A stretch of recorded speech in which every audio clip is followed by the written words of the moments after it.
Daily news, daily fun, daily money income కోసం hit TV app ని download చేసుకోండి. ఓ cinema ఫంక్షన్లో సినిమా యాక్టర్ హీరో శివాజీ చేసిన వ్యాఖ్యలు దుమారం రేపాయి. క్షమాపణలు కోరుతూ వీడియో రిలీజ్ చేశారు. అయినా కానీ ఈ దుమారం వెంటాడుతూనే ఉంది. మళ్ళీ బయటకు వచ్చి అదే సినిమా ఈవెంట్లో మరొకసారి తన వ్యాఖ్యల గురించి ఆయన ఉపసంహరించుకున్నట్టుగా చెప్పారు. ఎట్ ద సేమ్ టైం మళ్ళీ వివాదం రాసుకుంది. ఎందుకు ఈ ప్రశ్నకి ముగింపు లేనటువంటి అంశంగా మారింది. ఇక మహిళా సంఘాల నుంచి, మహిళా కమిషన్ నుంచి విచారణ ఎదుర్కొనేంత స్థాయిలో శివాజీ ఏం వ్యాఖ్యలు చేశారు ఒకసారి విశ్లేషించే ప్రయత్నం చేద్దాం. మనతో పాటు సీనియర్ జర్నలిస్ట్, ఫిలిం క్రిటిక్ ప్రభు గారు ఉన్నారు. ప్రభు గారు నమస్తే. ఈ మొత్తం ఎపిసోడ్లో ఆయన అన్నాడు, క్షమాపణ చెప్పాడు, ఆయన్ని అన్నారు, మళ్ళీ ఆయన క్షమాపణ చెప్పినా కూడా కంటిన్యూ చేశారు. ఇప్పుడు అసలు ఏం జరుగుతుంది? ఆయన వ్యాఖ్యల దుమారం సినిమా ఇండస్ట్రీలో, ముఖ్యంగా మాలో కూడా, మూవీ ఆర్టిస్ట్ అసోసియేషన్లో కూడా చర్చ జరుగుతుంది. ఏంటి దీని ఈ ఇతివృత్తం అంతా ఏం చెప్తారు మీరు ఫైనల్గా? మనకు ఒక నానుడు ఉంది, పెదవి దాటనే మాటకు నువ్వు ప్రభువు అయితే పెదవి దాటిన మాటకు నువ్వు బానిస. ఇది మనం ప్రతి సందర్భంలో కూడా కోట్ చేసుకోవాల్సిన సందర్భం వస్తుంది. ఇలా అందరూ నోరు జారిన సందర్భాల్లో నోరు జారాడు శివాజీ, అందులో నో డౌట్ అబౌట్ దట్. అదే తన పదే కూడా క్షమాపణలు కోరినటువంటి విషయం అదే. అంటే ఎందుకంటే గతంలో చాలా సందర్భాల్లో చాలా రాజకీయ పరమైనటువంటి అంశాల మీద కానీ, సామాజిక పరమైనటువంటి అంశాల మీద కానీ చాలా చక్కని విశ్లేషణ అందించేటువంటి పరిజ్ఞానం తను అలవరుచుకున్నాడు, చక్కని వాగ్దాటిని అలవరుచుకున్నాడు. ఎన్నెన్నో సందర్భాల్లో విడిపోయిన సందర్భంలో కానీ, తర్వాత అమరావతి రైతు ఆ పోరాట సమయంలో కానీ తను ఎంతో గొప్పగా స్పందించినటువంటి వ్యక్తి. అసలు శివాజీ ఒక చిన్న కుర్రోడి వయసు నుంచి నాకు తెలుసు. ఆ రోజులు ఈ కుర్రోడు ఇంత అద్భుతంగా ఎలా రాజకీయ పరిజ్ఞానం ఇదంతా అలవరుచుకున్నాడు అనేటువంటిది నాకు చాలా ఆశ్చర్యంగా అనిపించేట విషయం. అయితే మరి అదే కర్మకాలినటువంటి సమయం అనుకో, టైం బాగలేదంటే మెండలో తాడే పాము ఎగురుతుంది. చాలా కాంట్రాస్ట్ డిస్కషన్ జరుగుతుంది. నేను ఎందుకు ఇందాక ఆ మాట అన్నానంటే, ఒక పొలిటికల్ మోటివ్తో శివాజీని టార్గెట్ చేసినట్టుగా ఇవన్నీ నడుస్తున్నాయి తప్పితే, శివాజీ అన్న మాటలకి అక్కడ వరకు మీరు హర్ట్ అయితే క్షమాపణలు అని చెప్పేశాడు.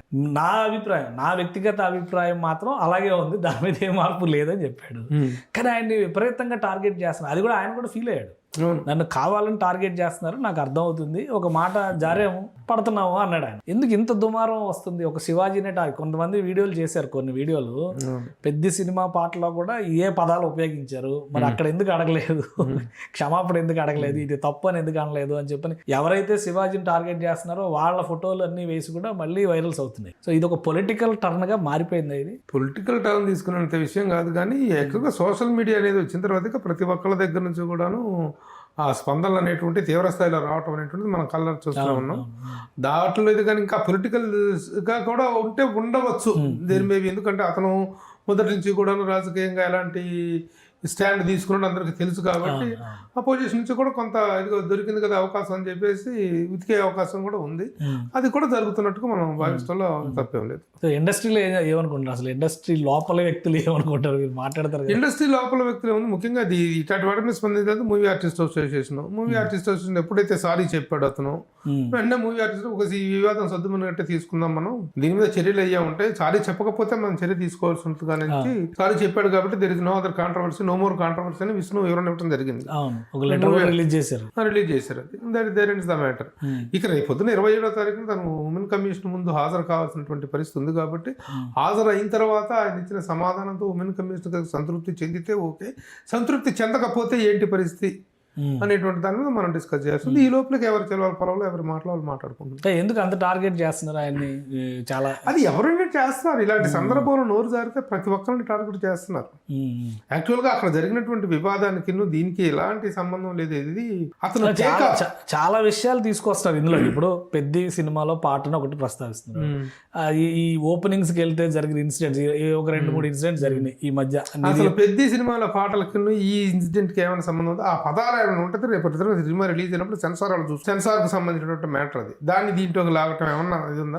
అంటే ఎక్కడెక్కడ ఏ రంధ్రాలు దొరికితే ఆ రంధ్రాల ద్వారా విషయాన్ని విచ్ఛిన్నం చేయడం అనేటువంటిది ఒక లక్ష్యంగా పెట్టుకుని ప్రవర్తించే వాళ్ళ గురించి మనం మాట్లాడాల్సిన అవసరం లేదు. కాకపోతే ఇక్కడ అతను తీసుకున్నటువంటి టేక్ ఆఫ్ ఎక్కడంటే, ఏదో ఒక మాల్ ఓపెనింగ్ లో అమ్మాయి హీరోయిన్ నిధి అగర్వాల్ ఓపెనింగ్కి వెళ్ళినప్పుడు ఏదో జరిగింది, తిరిగి స్టాంపిడ్ జరిగింది.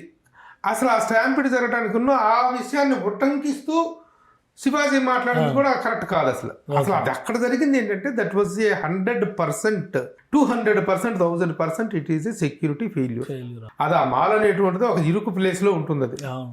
అక్కడ గతంలో మెట్రో లులు రైలు మాల్. పడిన తర్వాత అదంతా ఇదైపోయి నేరోగా తయారైనటువంటి పరిస్థితి ఉన్నటువంటి గతంలో ఒక పాత మాల్ ఉంటే దాన్ని తీసుకొని ఈ మాల్ చేశారు. ఇప్పుడు చేశారు. అవును. అక్కడ సెక్యూరిటీ అనేటువంటిది చాలా టైట్ గా చేస్తారు. ఇలాంటి ఇన్సిడెంట్స్ జరిగినప్పుడు వాళ్ళ మీద తీసుకోవాల్సినటువంటి వాళ్ళది బాధ్యత. అక్కడ ఈ సినిమా వాళ్ళంటూ వెళ్తే ఒక నిధి అగర్వాల్ అనే కాదు, ఎవరు వెళ్ళినా సరే, ఏ చిన్న జూనియర్ ఆర్టిస్టులు సైతం వెళ్ళినాము, ముఖ ఇది ఉన్నటువంటి కొంచెం పాపులారిటీ ఉన్నటువంటి వాళ్ళని జనం ఎగపట్టం అనేటువంటి సాధారణం. అందులో ఈ రోజున ఈ ఫోటోలు, ఈ వీడియో, ఇది సెల్ఫీలు వచ్చిన రోజున ప్రతి ఒక్కరి మీదకి ఎగబడుతున్నారు. దాన్ని ఆ కోణంలో చూడాలి తప్ప నిధి అగర్వాల్ డ్రెస్ కి, నిధి అగర్వాల్ అటైర్ కి దానికి సంబంధమే లేదు. మోరెవర్ ఆ అమ్మాయి ఫ్యాషనబుల్ గా వచ్చింది తప్ప ఆ అమ్మాయి ఆక్వర్డ్ గా రాలేదు. ఫ్యాషనబుల్ గా ఉండటం వేరు, అబ్సీన్ గా ఉండటం వేరు. ఆ అమ్మాయి కొంచెం ఫ్యాషనబుల్ గా వచ్చింది ఆ షోకి, ఓపెనింగ్ కి.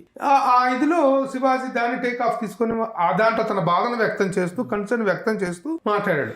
But that has nothing to do with this issue. That was a purely security.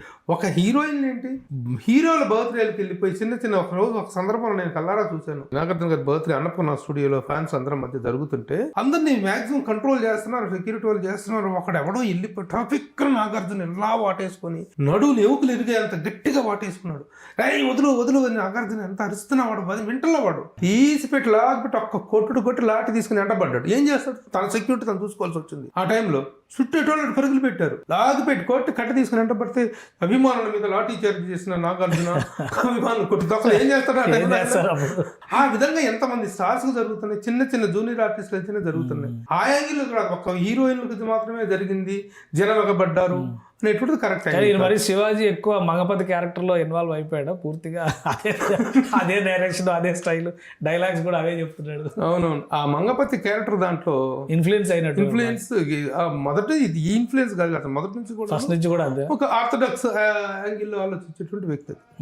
So దాని వల్ల ఇంకా ఇది పెరుగుతుంది. సో ఇప్పటికైనా సమస్య పోయినట్ట, లేదంటే ఏంటి ఈ వివాదం?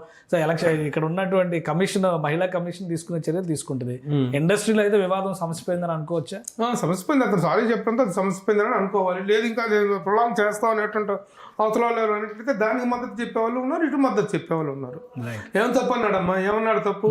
రెండు వైపుల ఆర్గ్యుమెంట్ జరుగుతున్నాయి. మనం ఆ కామెంట్స్ అవి చూస్తుంటే యాక్చువల్ గా ఏంటంటే ఎక్స్పోజర్ అనేటువంటిది ఎక్కడ అవసరము అనవసరము. నన్ను యాజ్ ఎ జర్నలిస్ట్ గా చెప్పంటే ఎక్కడైనా ఎక్స్పోజర్ అనేది అనవసరం. ఎక్స్పోజర్ అనేటువంటిది ఏంటంటే సృష్టిలో స్త్రీకి పురుషుడికి మధ్య ఉన్నటువంటి భేదాలు ఏంటో, క్లారిటీస్ ఏంటో అందరికి తెలుసు. స్త్రీకి ఉన్నటువంటి సౌందర్య రహస్యాలు తెలుసు, మగవాడికి ఉన్న సౌష్ఠవ రహస్యాలు తెలుసు. వీడిది సౌష్ఠవం అయితే ఆవిడది సౌందర్యం. ఇది సృష్టి. ఈ సృష్టిలో ఎవరు కప్పుకోవాలా, ఎవరు ఇప్పుకోవాలనేటువంటి విచక్షణ వాళ్ళ మీద ఆధారపడి. మా సినిమా వాళ్ళు చెప్తుంటారు, ఒక పిచ్చి కబుర్లో చెప్తుంటారు, క్యారెక్టర్ ఎక్స్పోజర్, క్యారెక్టర్ డిమాండ్ ఇప్పుకోమని డిమాండ్ చేయదు. అది వీళ్ళ బుకాయింపు తప్పితే క్యారెక్టర్ ఏ క్యారెక్టర్ ఇప్పుకోమని డిమాండ్ చేయదు, ఎక్స్పోజ్ చేయమని డిమాండ్ చేయదు. ఎన్నెన్ని అద్భుతమైనటువంటి బలాత్కార సన్నివేశాలను చిన్న సింబాలిక్ షాట్ తో, ఒక మృగం ఒక పులి జింక మీద ఎగబడినటువంటి ఒక ఎగబడినట్టుగా తీసేస్తే దట్ ఈస్ ద మ్యాటర్. అంత దారుణమైనటువంటి, అంత తీవ్రమైనటువంటి సిగ్నల్ డిమాండ్ అనేటువంటిది ఉండదండి. ఇదంతా చెప్పుకునేటువంటి ఆత్మహత్య. ఎక్స్పోజ్ అనేటువంటిది చెయ్యాలి, అంతే. ఎక్స్పోజ్ చేయాలా లేదా, ఎక్స్పోజ్ అవసరమా లేదా అనేటువంటిది ఆర్టిస్టుల వ్యక్తిగతమైనటువంటి విచక్షణ మీద ఆధారపడి ఉంటుంది. పోనీ ఒకంత డిమాండ్ మేరకు చేశారనుకుంటే ఒక ఎక్స్క్యూజెస్ లో ఉంటుంది, ఒక పరిధిలో ఉంటుంది. అంతేకాని పబ్లిక్ లో ఫంక్షన్స్ లోకి వెళ్తున్నప్పుడు ఎలాంటి అటైర్ తో వెళ్ళాలి, ఎవరికి ఏమి ఎగ్జిబిట్ చేయాలి, ఎవరి కోసం ఎగ్జిబిట్ చేస్తున్నాము, ఎవరి కోసం ఈ స్లీవ్లెస్లు, ఎవరి కోసం స్లీవ్ ఎక్స్పోజర్, అలా అంటే వినండి అనేటువంటి విచక్షణ వాళ్ళకి సంబంధించినటువంటిది. అదే చెప్తారు కదా, నా బాడీ నా ఇష్టం అంటున్నారు. పబ్లిక్ ఫంక్షన్ లో మీరు మాట్లాడతారు, పర్సనల్ గా వాళ్ళు చేసుకున్న ప్రైవేట్ ఈవెంట్స్ ఫోటోలు కూడా తీసుకొచ్చి సోషల్ మీడియాలో పెడతారు. ఇప్పుడు ఆ దరిద్రం నిజంగా అదే జరుగుతుంది. వాళ్ళు పర్సనల్ గా ఫ్యామిలీ ఫోటోస్, ఇళ్లలో చేసుకునేటువంటి ఫంక్షన్స్, స్విమ్మింగ్ పూల్స్ దగ్గర ఎక్స్పోజర్స్ ఇవన్నీ పెట్టుకుంటున్నారు. మీరు పెట్టుకునేటువంటి మీ స్వేచ్ఛను ఎవరు ప్రశ్నిస్తున్నా, మీ స్వేచ్ఛ తాలూకు పరిణామాలు ఏంటి అనేటువంటి దాన్ని అడుగుతున్నా. నా ఇష్టం, నేను పెట్టుకుంటాను, పెట్టుకోండి, కాదని ఎవరన్నారు? Nobody got any right to stop somebody. So ఇండివిజువాలిటీలు కానీ, వ్యక్తిత్వాలను కానీ, వాళ్ళ వ్యక్తిగత స్వేచ్ఛను కానీ ప్రశ్నించే హక్కు, నిరోధించే హక్కు లేదు. కానీ సెల్ఫ్ అనేది ఒకటి ఉంటుంది కదా, మనం పెరిగినటువంటి సంప్రదాయం, మనం పెరిగినటువంటి వాతావరణం, మనం ఉన్నటువంటిది. ప్రపంచంలో ఏ దేశంలో కూడా ఎక్స్పోజర్ అనేటువంటిది డిమాండ్ కాదు, క్యారెక్టర్ డిమాండ్ కాదు. ఎవరైనా చేసినట్టు వాళ్ళు ఉద్దేశపూర్వకంగా చేస్తున్నారని అర్థం. పాత్ర డిమాండ్ చేసింది కాబట్టి ఏం డిమాండ్ చేస్తుందని చెప్పేసి బికినీలు వేసుకొని చెప్పేసి బీచ్లో వాటిల్లో ఇట్లో చేస్తున్నారు. దట్ ఈస్ దేర్ పర్సనల్, దాన్ని ప్రశ్నించలేము మనం. కానీ నైతికత అనేటువంటిది ఒకటి ఉంటుంది, దానికి సమాధానం చెప్పుకోవాల్సినటువంటి బాధ్యత కూడా వాళ్ళదే. మనం ఇప్పుడు యాక్చువల్గా ఒక హీరోయిన్ ఒక బీచ్లో దారుణంగా ఎక్స్పోజ్ చేస్తూ ఫోటోలు తీసి ఆ ఫోటోలన్నీ సోషల్ మీడియాలో పెట్టినప్పుడు ఆవిడకి వచ్చే నష్టం ఏమి లేదు. ఇవి చూసి టెంప్ట్ అయ్యేటువంటి వాడికి ఆ అమ్మాయి దొరకదు. రేపు వాడికి చాలా కాంక్ష ఉంటుంది వాడికి, అది చూసేటువంటి సైకాలజీ మారిపోతుంది. వాడు డిస్టర్బ్ అవుతాడు. ఈ డిస్టర్బ్ అయిన వాడు ఏం చేస్తాడు, ఎక్కడ ఒంటరిగా ఒక ఆడపిల్ల కనిపిస్తే దాని మీద భయపడిపోతాడు. ఇంకోటి కూడా దారుణం ఏంటంటే, ఈ మనం రోజు చూస్తుంటాం నైట్ బజార్స్లో ఈ సాఫ్ట్వేర్ కంపెనీల దగ్గర అక్కడే ఎలాంటి డ్రెస్సులు వేసుకొని తిరుగుతుంటారు. వాళ్ళకి ఎలాంటి సెక్యూరిటీ ఇబ్బంది ఉండదు. వాళ్ళని చూసో ఇలాంటి వేషాలు చూసో సెక్యూరిటీ అయిన వాళ్ళు పడేది, ఆ మృగాలు పడేది ఎవరి మీద అంటే, ఇన్స్పైర్ అయ్యేటువంటి ప్రవోక్ అయ్యి పడేటువంటి మృగాలు ఎవరి మీద పడతారంటే ఒంటరిగా దొరికిన ఆడవాళ్ళ మీద పడతారు. ఇవన్నీ ప్రభావాలు. ఈ ప్రభావాల తాలూకు పరిణామాలు ఎలా ఉంటాయి, ఎంత తీవ్రంగా ఉంటాయి అంటే బాధ్యతగా కొన్ని విషయాలు బాధ్యతగా పాటించాల్సిన విషయాలు. మా ఇష్టం కానీ ఎవ్వడు కాదంటాడు. కొంతమంది మాట్లాడుతుంటారు, వాళ్ళు ఇష్టారాజ్యంగా మాట్లాడుతుంటారు. భారతదేశం లాంటి నీచమైన దేశంలో పుట్టడం మా కర్మ దౌర్భాగ్యం అని చెప్పేసి ఈ వివాదంలో ఒక ప్రముఖమైన వ్యక్తి మాట్లాడుతుంటారు. ఆవిడ ఎప్పుడు మాట్లాడినా ఇలాంటి ఒక దరిద్రపు కంట్రీలో పుట్టడం మా కర్మ, మా దరిద్రం పోవచ్చు కదా. ఇలాంటి వాదనలు, స్త్రీవాదము, స్త్రీ అభ్యుదయము, స్త్రీ వికాసము, స్త్రీ ఎంపవర్మెంట్, ఉమెన్ ఎంపవర్మెంట్, ఇవన్నీ అద్భుతమైన సబ్జెక్ట్స్. ఇవి వాటికి విశృంఖలమైనటువంటి భావాలు చెప్పుకొని స్వేచ్ఛకి నిర్బంధానికి స్వేచ్ఛకి తేడా తెలియనటువంటి ఒక భావజాలంలోకి వెళ్ళిపోతున్న వాళ్ళకి మనం ఏం చెప్పలేము, చెప్పకూడదు కూడా. సో శివాజీ గారు తెలియకుండానే ఒక పెద్ద తేనెతుట్టిని కదిపాడు. తప్పు. తేనెతుట్టిని కదిపాడు. అతను స్టాండ్ మీద అతను ఉన్నాడు. కాకపోతే ఆ సందర్భంలో వాడినటువంటి పదజాలం నోరు జారటం అనే దాంట్లో దానికి అతను ఆయన కూడా ఒప్పుకున్నాడు. నాకే సిగ్గేస్తుంది, నా ఫ్యామిలీ మెంబర్స్ బయటకు వెళ్తే ఎవరైనా ఈ ప్రశ్న అడిగితే వాళ్ళ పరిస్థితి ఏంటని ఆలోచన, అది ఒప్పుకున్నాడు నిజంగా.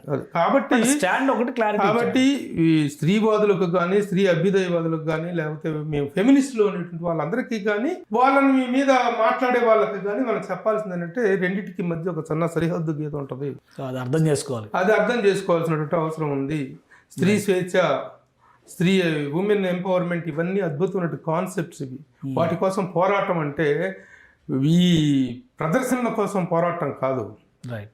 ఇది అతను అదే అన్నాడు, ఇంకేదో భూత పదం ఒకటి. దాన్ని మన తెలుగులో అన్ని భాషల్లో అన్ని చోట్ల అనుకుంటారు అంగాంగ ప్రదర్శన అని. ఆ భాష అతను వాడుంటే కరెక్ట్గా ఆ పదానికి సెట్ అయి ఉండేది. అవి అవసరమా లేదనేది నిర్ణయించుకోవాల్సినటువంటి విచక్షణ వాళ్ళకు సంబంధించినటువంటి. కొంతమంది అభ్యుదయవాదులు, వాళ్ళు స్త్రీ అభ్యుదయం కాదు, స్త్రీ అభ్యుదయం సమాజోద్ధరణ కాదు, విశృంఖల అభ్యుదయవాదులు. ఆ విశృంఖల అభ్యుదయవాదులు కొంతమంది డైరెక్టర్లు, చాలా మంది ఈ రోజున cinema by means of cinema అనేటువంటి దాని ద్వారా ఎంతెంత అనర్థాలు, దరిద్రాన్ని ఎక్స్పోజ్ చేస్తున్నారో అలాంటి ప్రముఖులు కూడా వీళ్ళటువంటి వాళ్ళని సమర్థిస్తూ ఈ చర్యల్ని వీటన్నిటిని సమర్థిస్తున్నట్టు జరుగుతుంటుంది. జరగనివ్వండి, ఎంత నాశనం అవ్వాలో అంత నాశనం అవుదాం మనం. అంటే వాళ్ళు పతనం అయ్యి వాళ్ళ పతనానికి నాగేశ్వరరావు గారు ఒక మాట అంటుండేవారు, మా సినిమా వాళ్ళు సమాజాన్ని ఉద్ధరించలేకపోయినా పర్లేదు నాయన, సమాజం సినిమాల పేరుతో సమాజాన్ని జరగట్టకపోతే చాలు అనేటువంటి మాట ఎప్పుడు నాగేశ్వరరావు గారు చెప్తుండేవాళ్ళు. ఆ స్థితిలో ఇప్పుడు రోజుల్లో వస్తున్న సినిమాల్లో వస్తున్నటువంటి హింస, violence, these are the commodities అయిపోయింది. దానికి మనం ఏం చేయగలం చెప్పండి? ఎవరి దారికి వెరగ దారే నాది అన్నట్టుగా పోతుంది పరిస్థితి. ఈ ఏమన్నా చెప్పామనుకోండి, చాదస్తులు లేకపోతే ఇంతకంటే మోడర్న్గా ఆలోచించగలం స్త్రీ అభ్యుదయాన్ని గురించి, ఇంతకంటే అద్భుతమైన ప్రతిపాదన చెప్పగలం. స్త్రీ అభ్యుదయాన్ని, స్త్రీ స్వేచ్ఛని, స్త్రీ యొక్క సౌశల్య తాలూకు ఔన్నత్యాల గురించి ఎంతకంటే గొప్పగా చెప్పగలం మనం. రైట్. థ్యాంక్ యూ ప్రభు గారు విశ్లేషణ చేసి. ఇది శివాజీ గారు చేసినటువంటి వ్యాఖ్యల్లో చాలా సునిశ్చితమైనటువంటి అంశాలు దాగి ఉన్నాయి. అయితే ఆయన ఉపయోగించినటువంటి పదజాలాన్ని ఎట్టి పరిస్థితుల్లో సమర్థించలేం. అలాగే ఆయన కూడా ఆ తప్పుని ఒప్పుకున్నారు. ఇప్పుడు జరుగుతున్నటువంటి చర్చ అంతా కూడా ఎవరికి సంబంధించిన వ్యవహారాన్ని వాళ్ళు స్వేచ్ఛగా అనుసరించవచ్చు, కానీ సమాజం పైన ప్రభావం చూపేటువంటి విషయాల్లో ఎంత నిబద్ధతగా, నిజాయితీగా, బాధ్యతగా ఉంటారనేది ముఖ్యమైనటువంటి అంశం. ఇక సినిమాల్లో పాత్రలు డిమాండ్ చేసేటువంటి అరాచకాలు ఏవి ఉండవు. దర్శకులు వాళ్ళ ఇష్టాల మేరకు వాళ్ళు చేసేటువంటి ప్రతిదానికి ఒక మినహాయింపు తెచ్చుకోవడమే ఉంటుంది అనేటువంటి విశ్లేషణ ప్రభు గారు చేస్తున్నారు. ఇది స్పెషల్ డిస్కషన్. Keep watching.